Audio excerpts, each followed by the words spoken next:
everybody. Welcome to the Integrative CIO podcast. I'm Cynthia Golden, and I'm here today with my colleague, Jack Suess. And we are going to talk with our guests today about personal branding. So today we have with us Tonya Bennett, who is Director of Educational Technology at the School of Veterinary Medicine at the University of Pennsylvania. You're just across the state from me, Tonya. And Shannon Dunn, who's Director of Strategic Team Operations at Vantage Technology Consulting Group. Good morning, everybody. Good morning. Good morning. Well, I want to say I am so excited to be meeting with you. This is one that Cynthia and I have been talking about for weeks.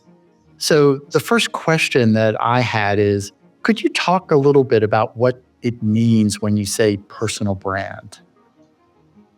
Sure. So when we say personal brand, one of the things that I really think about is how I'm presenting my professional self, including and particularly my identity, right? So what are my values? What's my expertise? What's my academic background, my work background?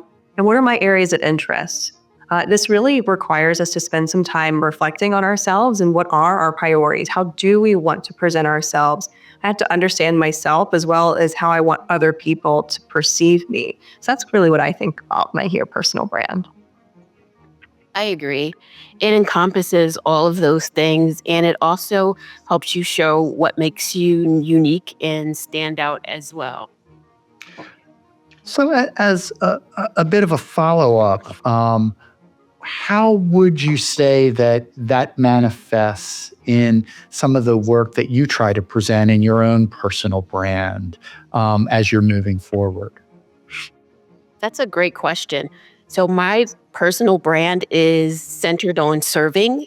Mm-hmm. So you will see that I do a lot of service, and I have luckily an unlimited amount of energy and bandwidth, so I can do this service as well. So it's just really, I look for those opportunities, and it helps me stand out, and it helps solidify my brand. So I definitely invest my time and energy in building in that area.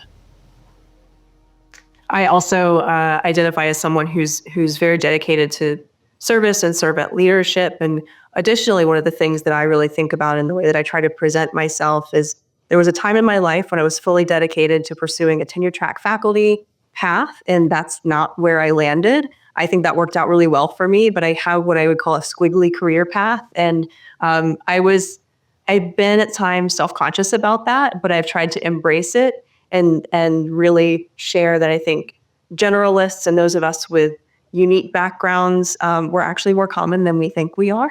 The more we share that, the more we can help people understand there's not just one path to get to any specific destination. And it also, I think, brings some fun to my background and a different perspective that I can bring.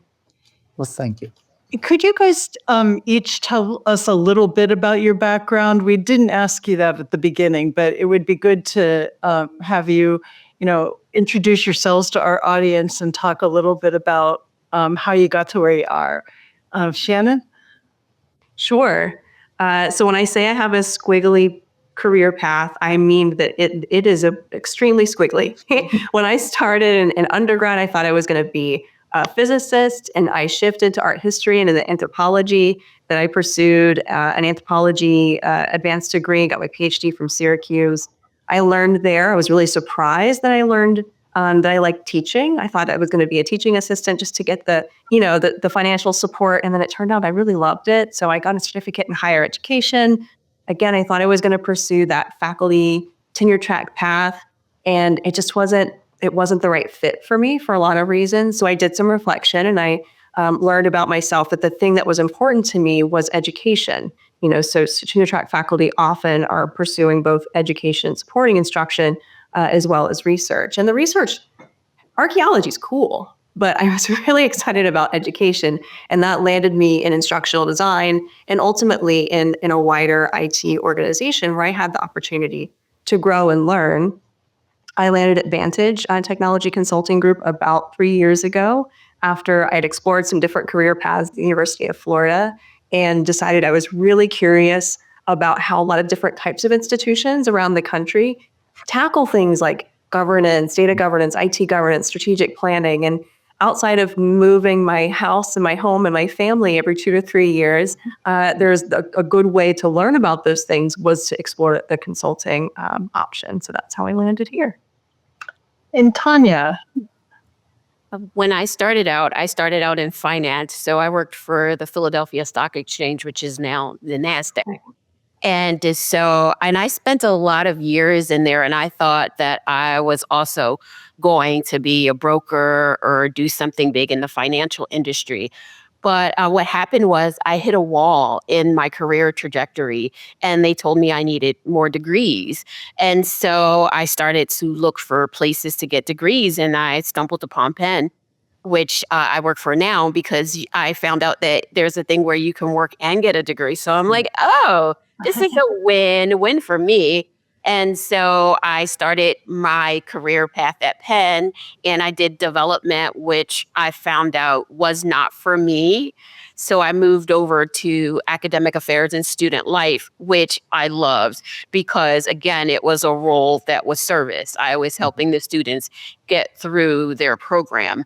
And in that role, I started to liaise and advocate for certain IT initiatives for the students. And I realized that I liked IT. And believe me, this is not a shameless plug, but the IT people all went away to this thing called EDUCAUSE. And I was like, where is everybody from IT? And they're like, they're at EDUCAUSE. And then they came back and it was EDUCAUSE, EDUCAUSE, EDUCAUSE. And I was like, man, one day I'm going to get an IT job and I'm going to work and I'm going to go to EDUCAUSE. And so, fast forward a few years, I landed my first IT job. And one of the things that I asked in my interview that was very important was, can I go to EDUCAUSE? Because that was really a goal for me. And so, but along the way, I had set goals of things that I wanted to do in my path. And so now I'm 6 years into my IT career, and I'm looking for other things as well to move my career path forward. So my trajectory and my thoughts and ideas had changed. I wanted to be a CIO. And so maybe one day I will, maybe one day I won't. I'm still figuring that part out. well, thank you. That's it's really interesting to hear how people get where they are.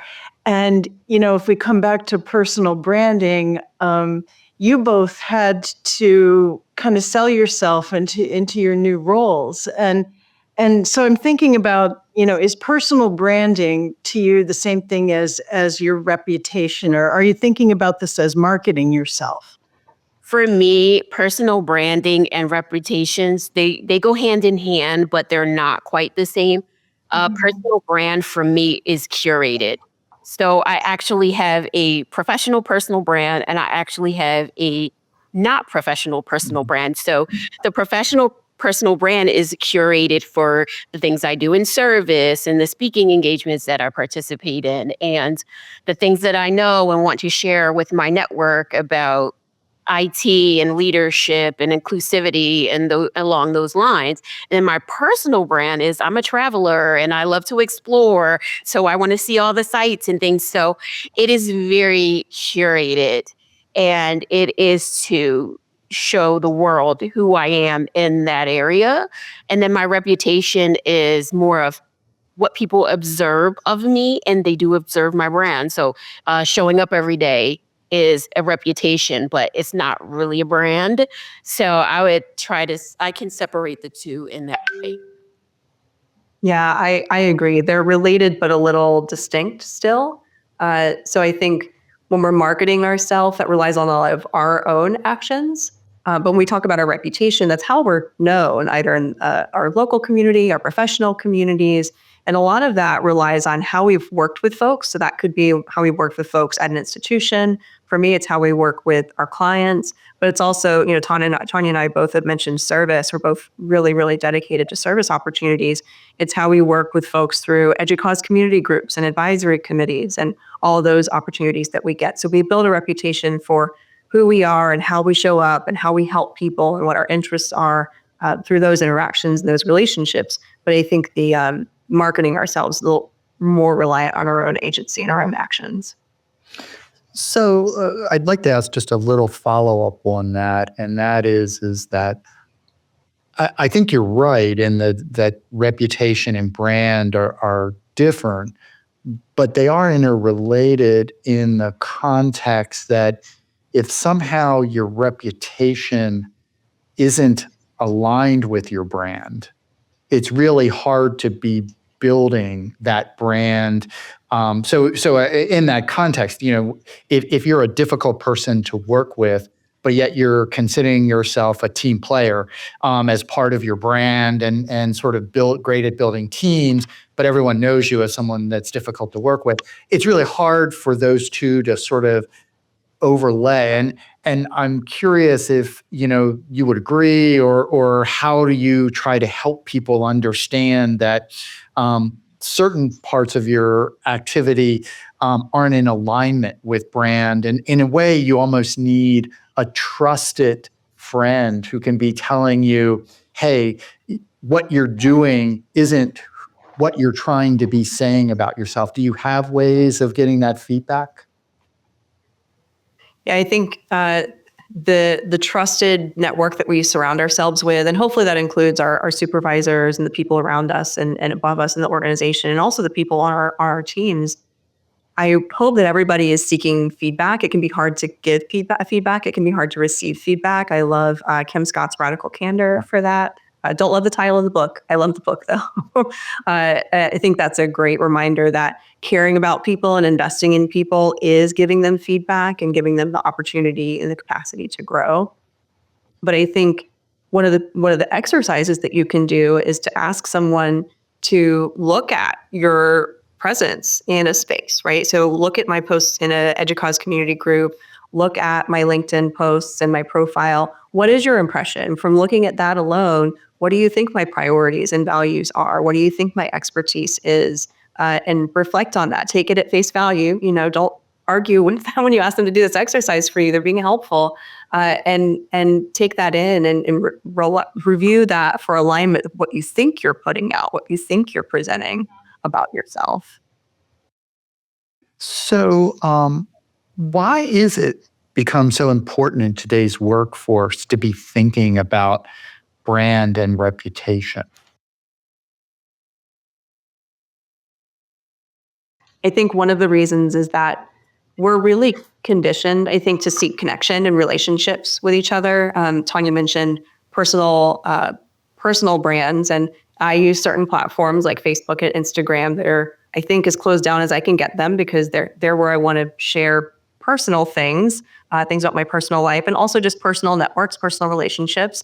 And I try to draw a fairly distinct line there, but it does reinforce that desire to connect with folks.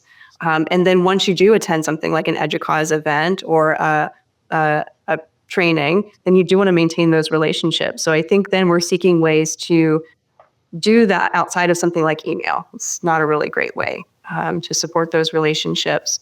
So we look at places like LinkedIn, or I used to use the platform previously known as Twitter, and we look for ways to find that connection, reinforce those relationships, maintain those relationships.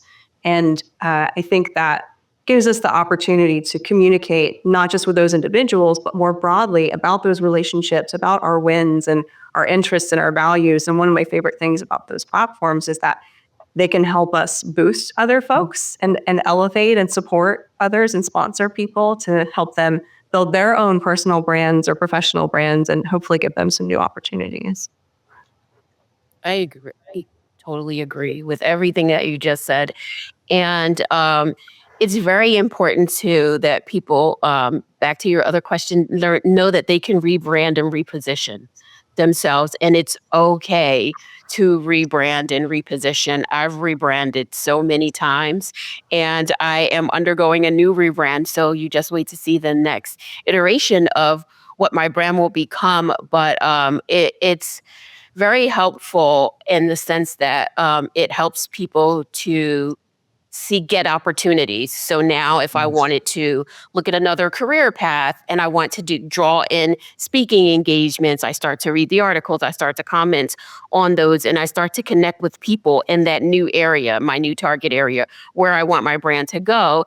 it's very helpful in also creating opportunities for yourself. So I've gotten invitations to serve and on speaking just because of my brand and who I am, because people are like, oh, well, this person that, she likes this, or she knows this, or she has expertise in this area. I got drawn. This opportunity to speak on this podcast was actually one of the things that came to me because of my strong brand. So it definitely is, in today's workforce, a good tool to draw in and get other opportunities to get your message out, to share, to help others, to also connect, amplify, network. So they say your network is your net worth. So there is some truth to that. Then also having your personal brand is useful and in today's workforce as well. So that's interesting. You've both been in the nonprofit and the for-profit sectors, and do you see a difference there in maybe how branding is seen or how it could be useful? I definitely have. So being in higher ed and working for an institution, I see that they're more mission driven, and more for the institutions, they're more aligned there, where in the for-profit world, it's more profit driven, more efficiency, costs, and like competitive edge driven. So I would, if I were doing my brand for industry, I would focus and hone in and elevate those kind of skills and those interests in my brand, because that's what drives like industry. And then for higher ed, I would focus on how I am dedicated to the mission, and I align myself with the goals of the institutions and the values of the institutions. So I would break those two into those different sections, and I would go for my targets there. So it's interesting because I do believe the target audience for both probably live in some of the same places, like for instance, LinkedIn. So the target audience for higher ed is LinkedIn. And I would also use LinkedIn to target my industry people as well. And Twitter X. I was Twitter user, so that's also a platform that I used to get established. And I also saw a lot of branding for industry and higher ed there as well. So social media is a good tool for higher ed or industry to brand, to reach a target audience, which is really important because people need to see your brand. So you need to get out there. Yeah, I totally agree, Tonya. I think I'm going to add like a little asterisk to how it works for industry, and that's only because of where I landed. And I'm so grateful that I landed here, because I think I landed in a really special place. And here, I think we're a business, we're a vendor. We do have to make the business model work, but we also are able to align our values with the values of our clients, very much with the mission of higher ed, research, teaching, and service. And I'm really grateful for that. I know not everybody has the ability to land in a place like that. So I'm really grateful. And like Tonya, I used to use Twitter. I do miss the immediacy of Twitter. I started using Twitter when I was attending events, and I haven't found a replacement for that since I moved away from it. I shifted over primarily to LinkedIn, and I don't really love the way it feeds us information, but it is, I agree with Tonya, the best place to engage both with higher ed and with a lot of industry folks. It's this giant pool that we're all in together. I do also think that folks should think about other digital spaces where they can share and engage, places like EDUCAUSE community groups, certainly events, and any other kind of industry or professional organization event where you can get together, meet people, share information, present, participate in community groups or something very similar. So, we begun talking a little bit about the tools and about how to be thinking about it. Are there any sort of thoughts that you have for someone who might be wanting to sort of begin to get into this space as to resources that could be a good starting point? Or are there any suggestions that you have for avoid doing this, whatever this may be in that one?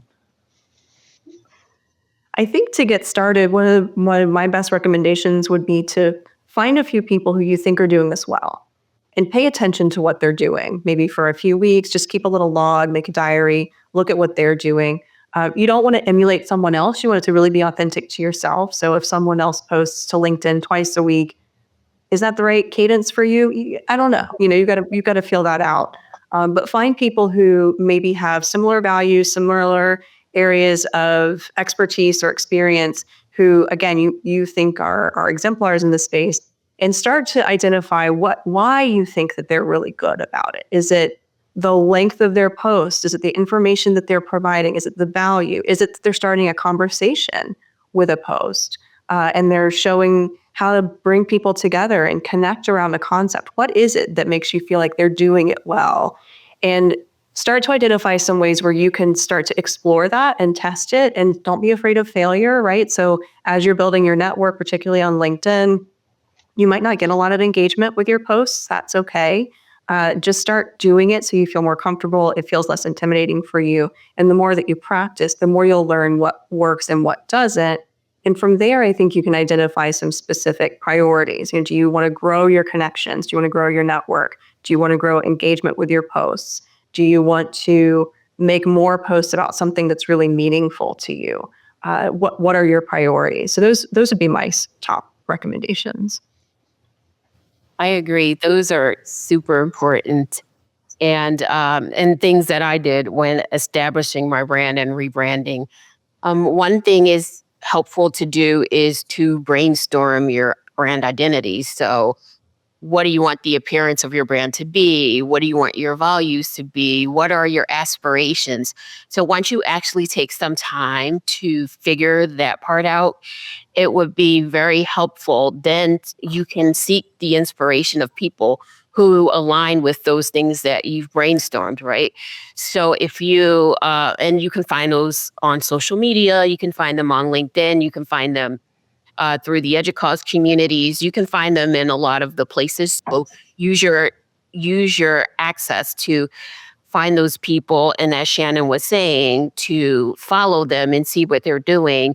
And then as you follow them, and after you've established what it is you want after brainstorming, and you follow the people that you think are good or strong or have good brands in this area that you feel like resonate with you or you can align with, then you should start to engage with content. So content that aligns with your passions. If one of the people you're following posts often, then you can start to engage with that content, and then even to create your own content as well. And be active. So start posting, start liking, commenting. If you're not at the level where you feel like you're have enough to say and you're posting, you're just getting started, but start liking, start commenting, and start making those connections. It's easy to send someone a message and say, hey, I saw your LinkedIn post. I found it very interesting. I'd like to learn more from you. Or, are there ways that we can connect in for the future? Or so it's okay to start reaching out to people, to start making those connections if you aren't, or asking for intros from people that you know to introduce you to people in this area or in the places where your brand is going. And then focus on adding value and to others. So what value is your brand that you're creating bringing? So make sure your brand is not just taking, but is also giving and contributing to the community. And then establish your presence and just show up. Show up in all of those ways that I shared, by liking, commenting, posting, amplifying others' messages, even reposting and saying, hey, read this great article from this person, found it interesting, wanted to share. It could be that simple, just to start to get yourself out there and start to connect with the people and in the community, in the places where you want your brand to be. So I'd like to ask a follow-up. And I had a friend who used a LinkedIn sort of brand consultant. Yeah, and so there are those sort of things. Do you recommend it? And in the case of my friend, they were thinking that they wanted to potentially go on into a different kind of position, and they thought that they would really need to be building up their brand. And so, they thought they got a lot of value out of the activity and helping them understand how to be improving. But I'm just sort of curious if you think that makes sense or under what circumstances. I have not used that kind of service, Jack, so I really don't know. I have heard from some folks that similarly that have experienced it or reached out for that type of consultation support, that they found it valuable. Some folks haven't so much. Ultimately, I don't know that you can't rely on that to be what gets us to the next step, right? It's one part of what gets us to the next step.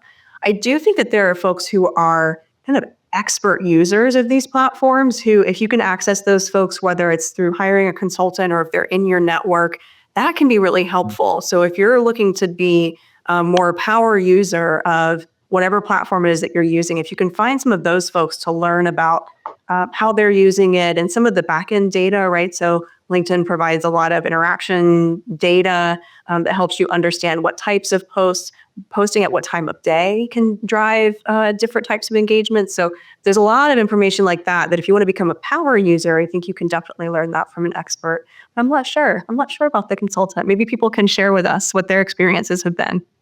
Oh, thank you, Beth. I'm a do-it-yourselfer, so I did my brand myself, but I did have a consultant, for full transparency, look at my LinkedIn because I did want to take it to the next level. And the interesting thing that the consultant shared with me is that LinkedIn had changed the way they do the skills. So they had increased it from 50 to 100, and you could tag the skills directly into the positions, which was a change that I wasn't aware of. And so the consultant helped me in that area. So sometimes it may be beneficial to just have an expert set of eyes, look at your brand and see where you're going, in case you've missed anything. So, and if we come back to that idea that we were talking about, how do people get started? The questions that Jack asked, it seemed to me, I heard both of you say that your colleagues, as well as the professional organizations and the tools are all really important. And I have two kind of thoughts in this area, or two questions. One is, how much time do you think a new person or a person who hasn't focused on their brand before, might need to be spending on this? And then the second one is, how many people or what percentage of people in the average IT organizations do you think are paying attention to their personal brand? So just curious what your thoughts are on that. For time, I think it really varies, right? So if you haven't been on a platform like Twitter or X or in community groups or on LinkedIn, you're going to spend a fair amount of time just seeing what's out there. But you've got to figure out how you want to present who you are on a platform like the EDUCAUSE community groups or X. It's a short space, right? So on EDUCAUSE, you've got your bio. On X, I don't know, you have a very short number of characters to present who you are. On LinkedIn, though, it's essentially your resume or CV. It is, you can link to presentations and articles. You can write your own articles and publish them on LinkedIn. So it really depends on how you want to build that profile for yourself. That could take quite a bit of time. I think a lot of the time that once you've got that down, folks should think about, how often do I want to be on this platform, engaging with the content? How much time do I want to spend, as Tonya mentioned, creating my own content, putting that out there? And maybe set a goal for yourself, maybe to check in on it at least once or twice a week, maybe more frequently if it's really a priority for you. It does take some time to think about and make really thoughtful posts. That's one benefit, I think, of moving toward LinkedIn and away from X, because I'm not sure if we were all being particularly thoughtful about what we were posting to X. But I also, I wish that I knew, Cynthia, how many people in an average IT organization have, maybe a LinkedIn page. I don't know. My impression is that people start to prioritize this when they're ready to really focus on their career path. and or when they have an opportunity like an EDUCAUSE, a particularly impactful EDUCAUSE conference experience, or for me, it was before I ever went to an EDUCAUSE conference, I went to the Learning Technology Leaders training, and that was life-changing for me. It was incredible. And I wanted to stay in touch with people, and LinkedIn seemed like a really good place to do it. And so I spent a lot more time on that platform after that. I do agree with what you said. I wish I knew too how many people worked and looked and developed their brand. I do go to a lot of networking events, and the first thing people say is, "Oh, let's connect on LinkedIn." So I'm hoping that those people have got their brand up to date, but maybe not. Maybe it's just a way to build connections and networks because people use LinkedIn for different reasons. Like I use LinkedIn to showcase my brand. So it's probably different for folks who just use it to build connections and find vendors or find other things or just read articles. So I think a lot of it depends on what they actually want to get out of it and how they're actually using it. For people like me who are like, yes, this is the place that if you want to find out about me, this is where you go. I put a lot of time and energy at the beginning, and it's iterative. It's not like, oh, my LinkedIn's done. Just like I said, I had a consultant look at my LinkedIn and tell me how I could improve it. And then I went back and added my skills and started tagging them to positions that I held. So it's an iterative process. So, and my header, it has changed. My tagline has changed, and this is all this year, and I've been a strong user. So it definitely is not a light lift. So I'm not going to sell it as one, even though I'd love to say like magic poofing, you have this phenomenal LinkedIn page. It is not a light lift. You really have to be deliberate and dedicated to it, and you need to update it and put your content like your wins. So when you win things or when you're featured, so you update your feature. So I try to make sure that I do that every year with whatever thing I'm working on or I want to be highlighted because it is the support of my brand. So I am very dedicated to honing in my LinkedIn. But for others who it's not holding up their brand, then maybe they can be a little less deliberate. It's been a little less time. Well, and don't you think some people also need to become a little bit more comfortable with promoting themselves? That's really hard for a lot of people. 100%. Yeah. But this is a place too where we can maybe boost each other. Yeah. Right. So we try to sponsor each other and tag each other. Tonya and I actually do this a fair amount.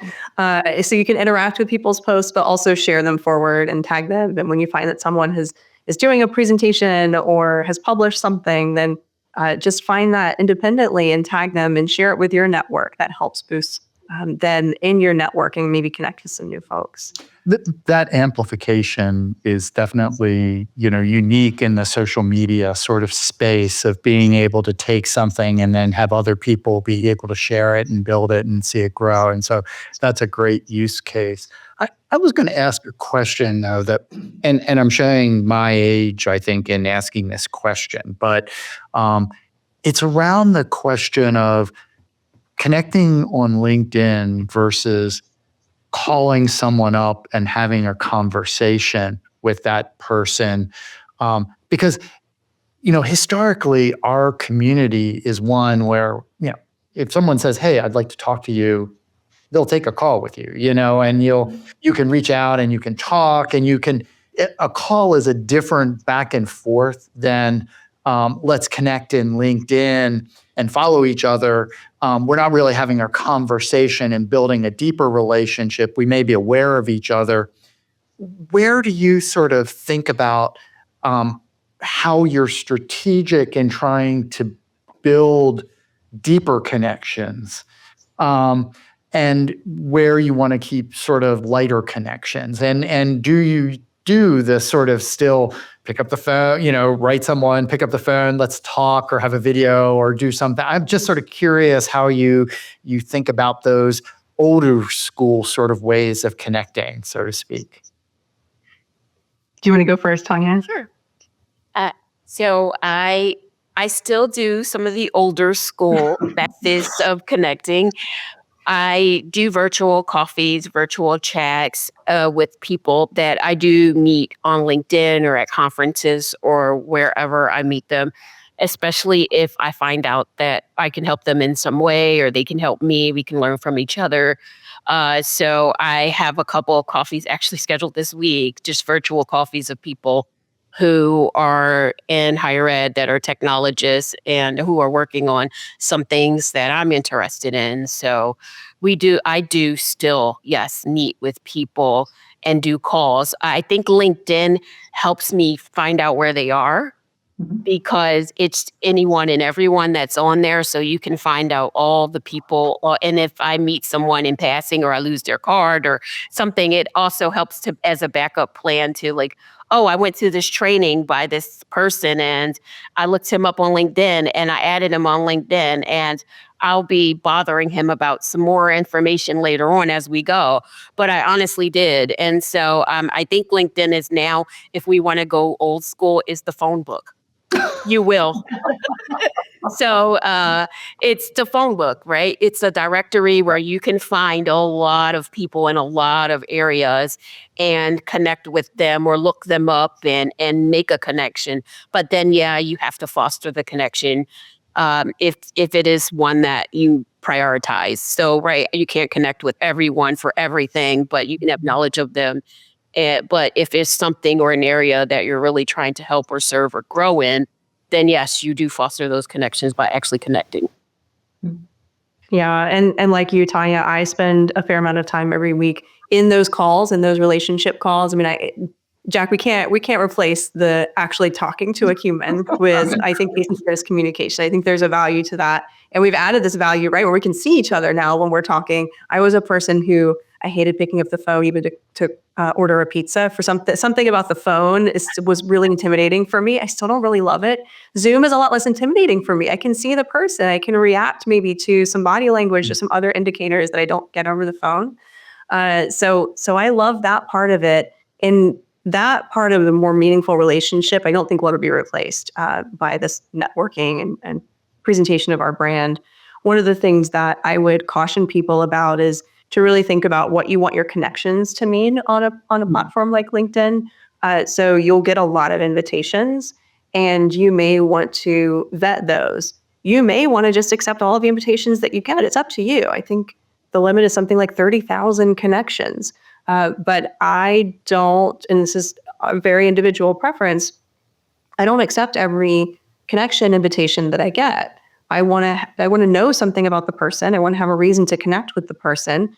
And I'm a vendor, but people also try to sell me things. And I don't want to be sold something. I don't cold reach out to people to create connections on LinkedIn. And I don't want people to do that to me. I want to actually have a relationship with people. That's not the way that everyone uses LinkedIn. We all use it very differently. So when you're getting into the platform and you're starting to learn it and understand it, and it may change over time too, but think about what you want your connections to mean for yourself. Because I think, Jack, to your point, some of those will be meaningful connections and some of them may just be more acquaintances, and that's okay too.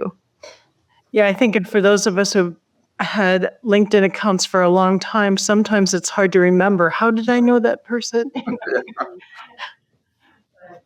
So we're this is the Integrative CIO podcast. So we did want to just talk a little bit about maybe what your thoughts are on a role that a CIO or that IT leaders have to play in this whole space of personal branding.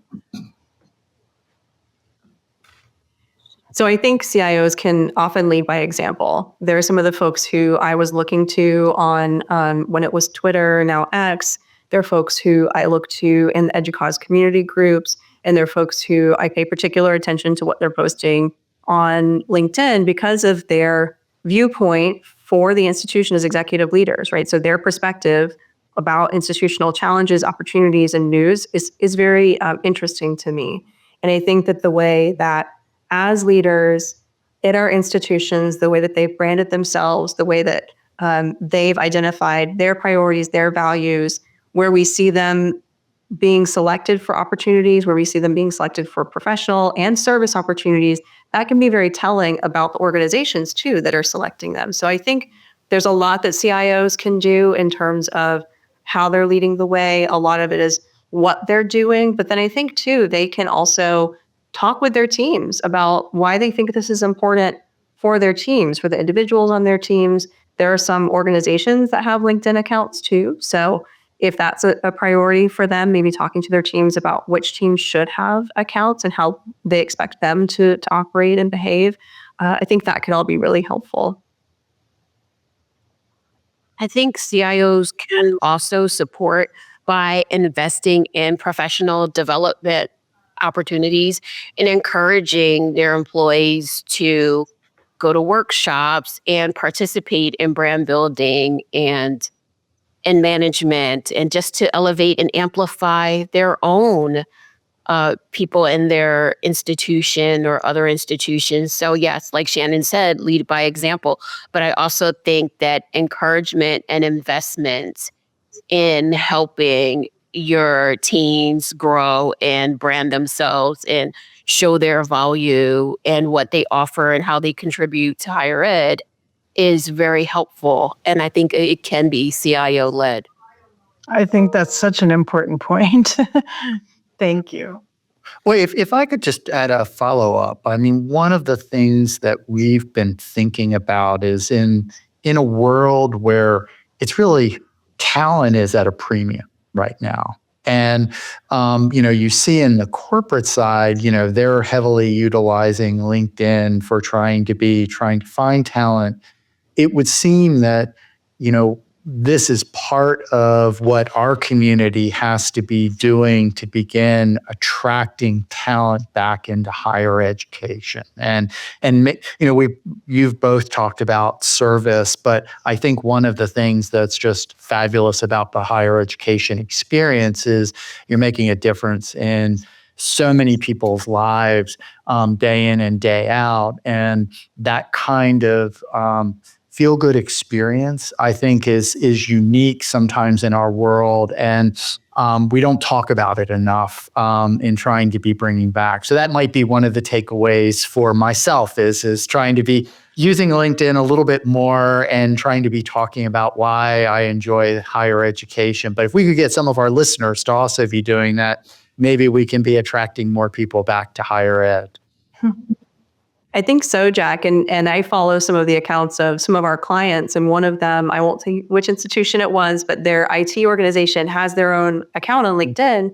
And they posted a photo of their team who was managing the CrowdStrike response.